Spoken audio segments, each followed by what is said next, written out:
Hoy leeré del Evangelio de Lucas, capítulo 12, y leeré desde el cuarto hasta el séptimo versículo. Y yo os digo, amigos míos, no temáis a los que matan el cuerpo y después nada más pueden hacer. Pero os mostraré a quién debéis temer. Temed a aquel que después de haber quitado la vida tiene autoridad para echar en el infierno. Sí, os digo, a este temed. ¿No se venden 5 pajarillos por 2 cuartos? Con todo, ni uno de ellos está olvidado delante de Dios. Pues aun los cabellos de vuestra cabeza están todos contados. No temáis, pues, vosotros valéis más que muchos pajarillos.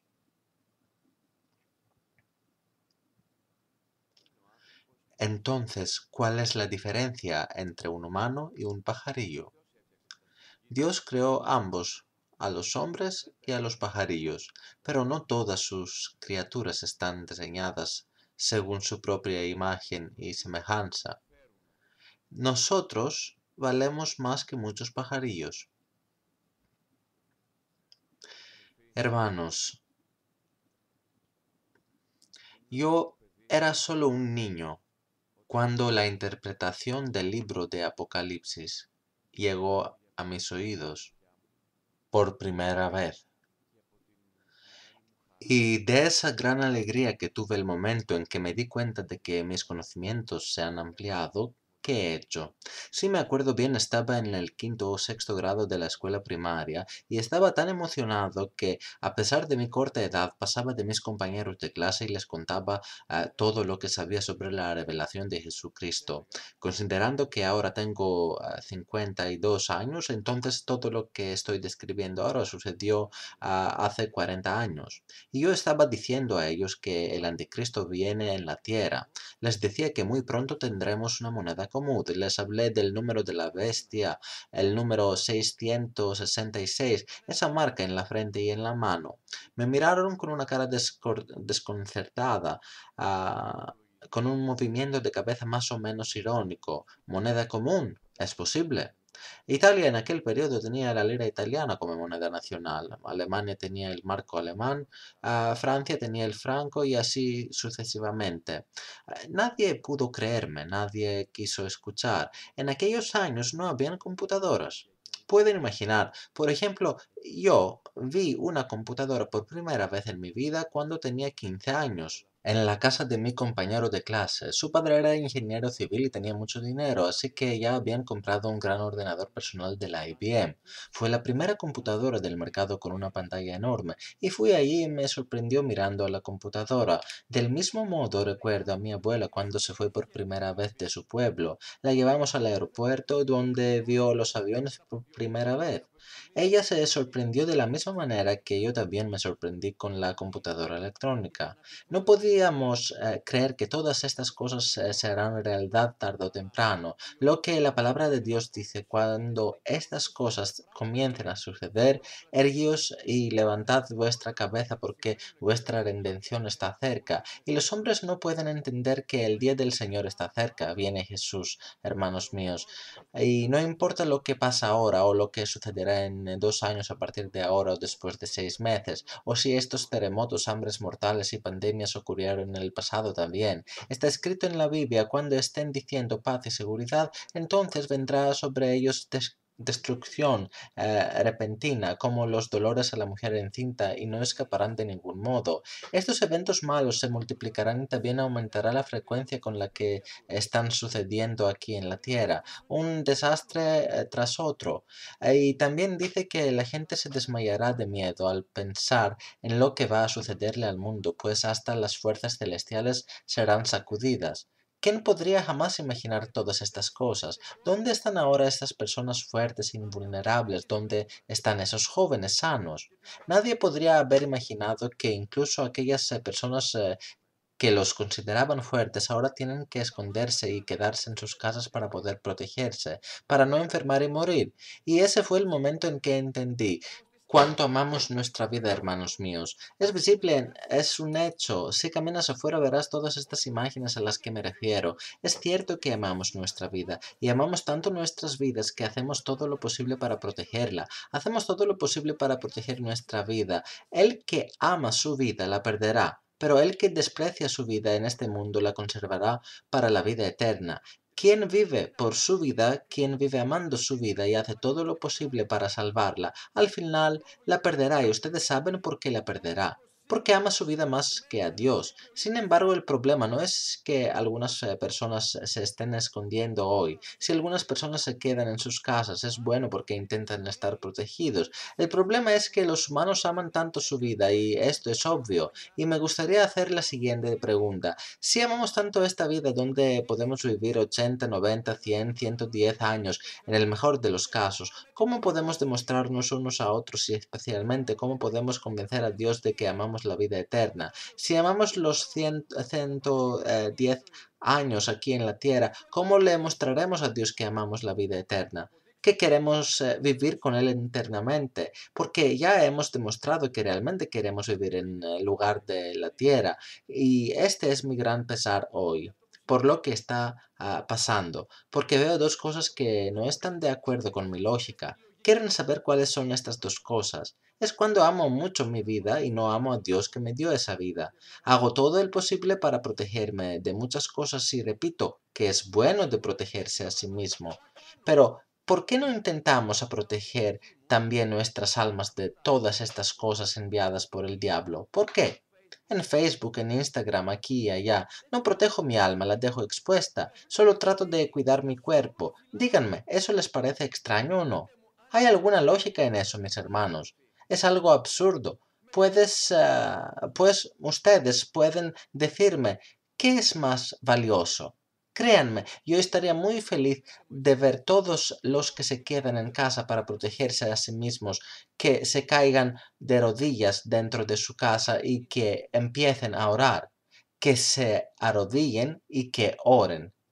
Sería más que feliz si todos estos grupos vulnerables de la población, niños pequeños y todos los que se protegen ahora, que es realmente lo mejor que se puede hacer.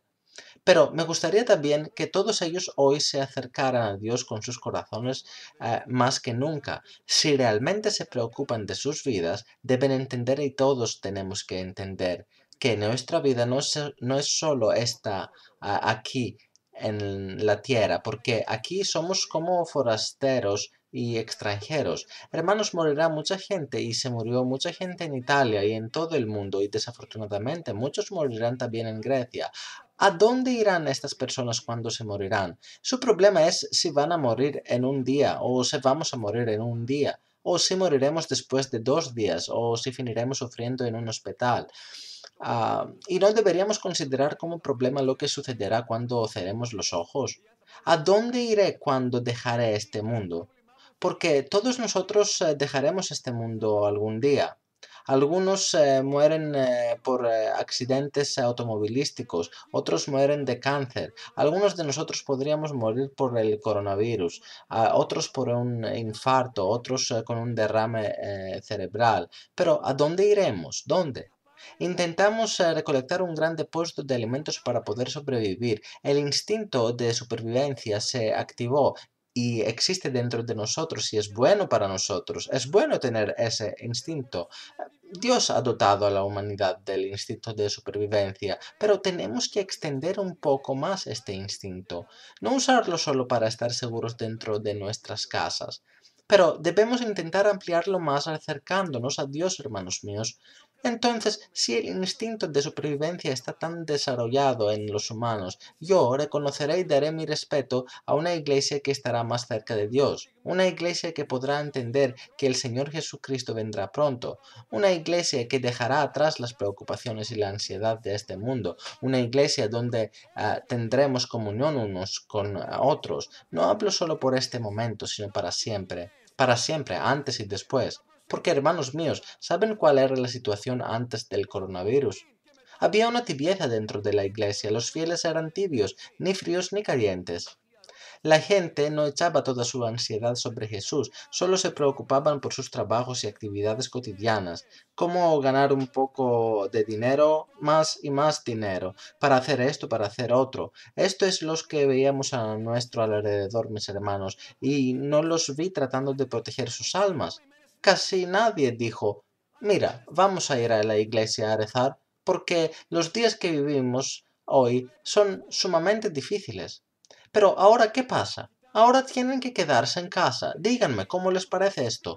Tenemos una visión miope. Podemos ver hasta de un solo punto, hasta lo que va a pasar con nosotros hoy. Pero, ¿qué sucederá en el día del juicio según la palabra de Dios? Bienaventurado y santo el que tiene parte en la primera resurrección. La segunda muerte no tiene potestad sobre estos, sino que serán sacerdotes de Dios y de Cristo. Eso dice el Señor. Tenemos miedo de la primera muerte que algún día sucederá con cada uno de nosotros y no tememos a la segunda muerte. No tememos del juicio de Dios, porque la paga del pecado es muerte. Y Dios lo ve y nos dice, no te preocupes demasiado por el futuro, no sabes lo que será el mañana. Y nosotros, por el contrario, hemos seguido estar apegados a las preocupaciones de este mundo. Y todas estas preocupaciones vanas han creado una distancia entre nosotros y Dios. Y así empezó la tibieza en la iglesia. Y Dios ahora quiere mostrarnos algo que está sucediendo. Lo que el diablo quiere hacer, obviamente, es lo de aislar los cristianos del cuerpo de la iglesia. ¿Quiénes? Evidentemente, todos estos cristianos que no son ni fríos ni calientes. Pero si todos los que ya han sido absorbidos por las preocupaciones de este mundo deciden de repente quedarse por unos días en sus casas, y repito que lo que hacen es bueno, porque quedarse en casa te ofrece una especie de seguridad, porque si las cosas empeoran más, es posible que todos tengamos que quedarnos en casa. Pero quiero que me digan, ¿qué pasa si no tengo una base espiritual fuerte? Cuando ya estoy tibio, entonces, ¿cuáles serán mis próximos pasos? Cuando no puedo tener comunión con mis hermanos, mi alma estará mal, mi alma estará llena de dolor. ¿Por qué pierdo la oración con mis hermanos? Ni siquiera puedo recibir el cuerpo y la sangre de nuestro Señor. ¡Qué dolor realmente! Entonces, si realmente tengo tanto dolor, debería arrodillarme y continuar orando durante todo el día. Y como no puedo ni ir a trabajar por la cuarentena, debería leer toda la Biblia en una sola semana. Si realmente me preocupo por mi alma herida, me preocupo por mi vida, siento un fuerte dolor en mi corazón, hermanos míos. Siento un profundo dolor en mi corazón porque quiero que ustedes entiendan que en mi vida diaria trabajo como farmacéutico, pero también soy pastor de esta iglesia. Y me vienen dos cosas a la mente. ¿Qué dice la ciencia y qué dice el Señor? Y el apóstol Pablo dice, porque para mí el vivir es Cristo y el morir es ganancia. Y tenemos miedo a la muerte, no queremos morir. Tenemos tanto miedo a la muerte, ¿verdad? Evidentemente tenemos miedo a morir, pero ¿es solo ahora la única vez que le tememos a la muerte? Por eso me duele mi corazón, porque le tenemos tanto miedo a la muerte últimamente. Es hora de que muramos. Si Dios hubiera querido, no habríamos muerto hace 2 meses. ¿Y por qué no podemos ver la muerte eterna? ¿Quién tiene la culpa de esto?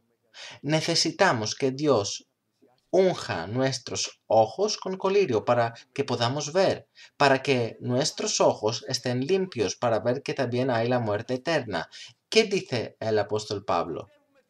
Algo que es impresionante. Mas el justo vivirá por fe, y si retrocediere, no agradará a mi alma. Por supuesto, tomaremos todas las medidas posibles contra este virus.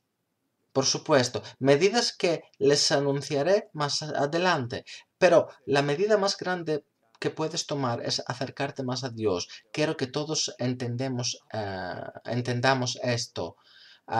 El único modo de estar completamente protegido sería permanecer en nuestra casa para siempre.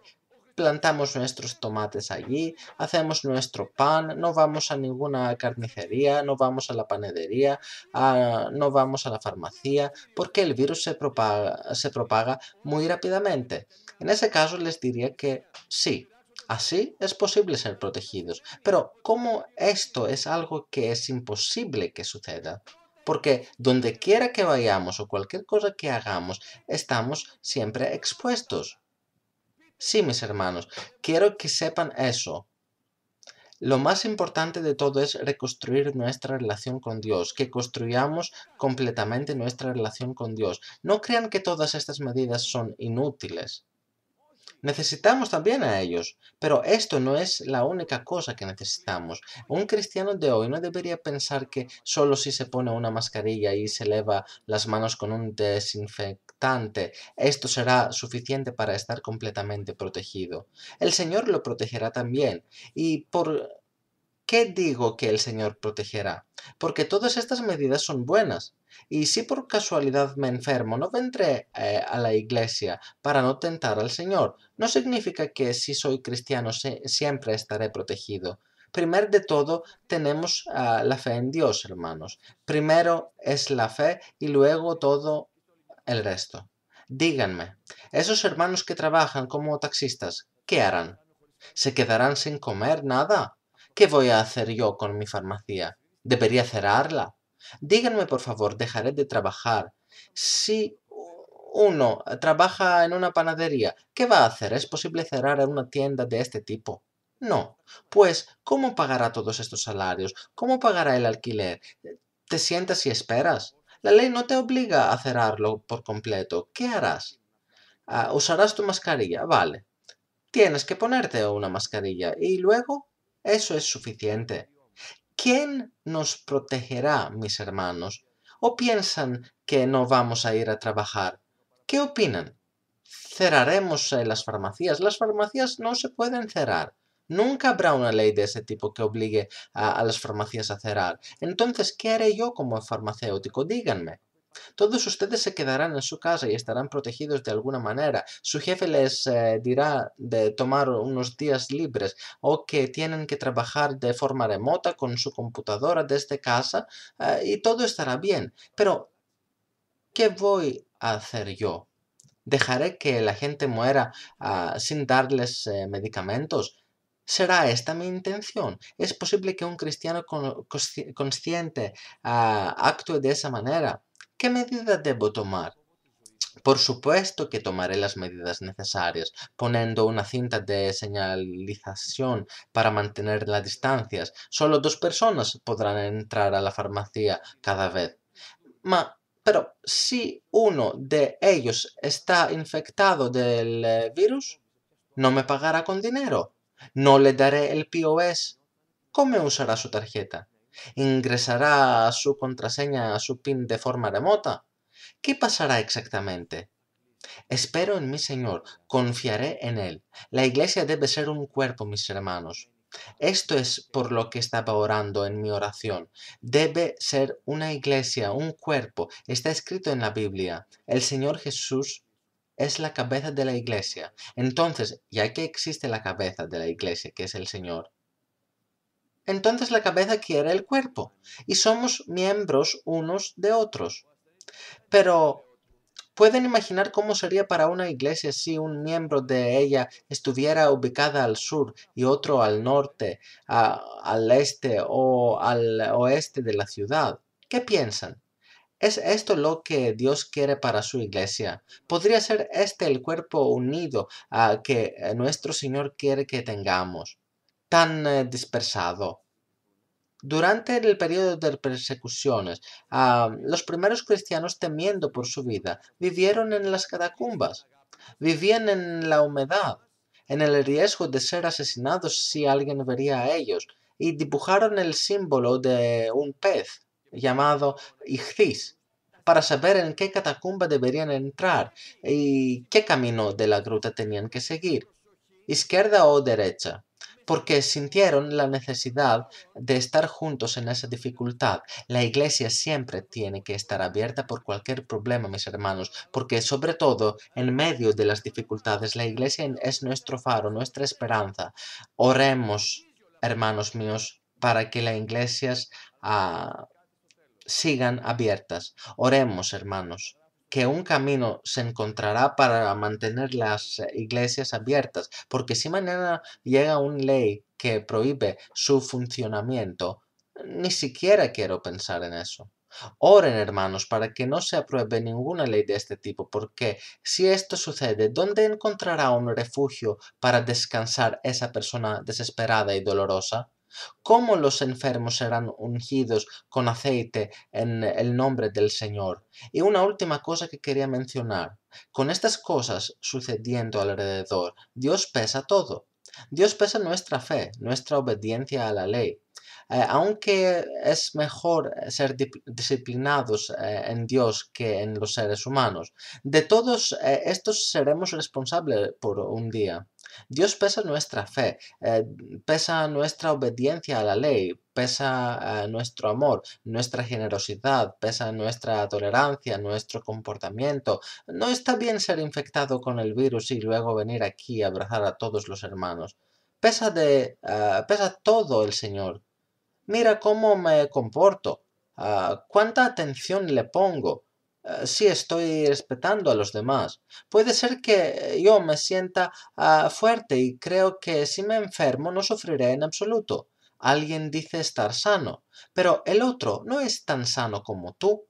Hermano, ¿por qué no me saludas? ¿No me amas? Te amo. Y porque te amo, te protejo. Dios pesa todo, y nosotros como fieles debemos prestar atención a todas estas cosas, porque no queremos ver a Dios que escriba en la pared como una vez en el pasado la frase Mene, mene, tekel, ufarsin, lo que significa has sido pesado en la balanza y fuiste hallado falto de peso. Amén, hermanos, tengamos cuidado y que sigamos orando para que Dios nos proteja a todos. Amén.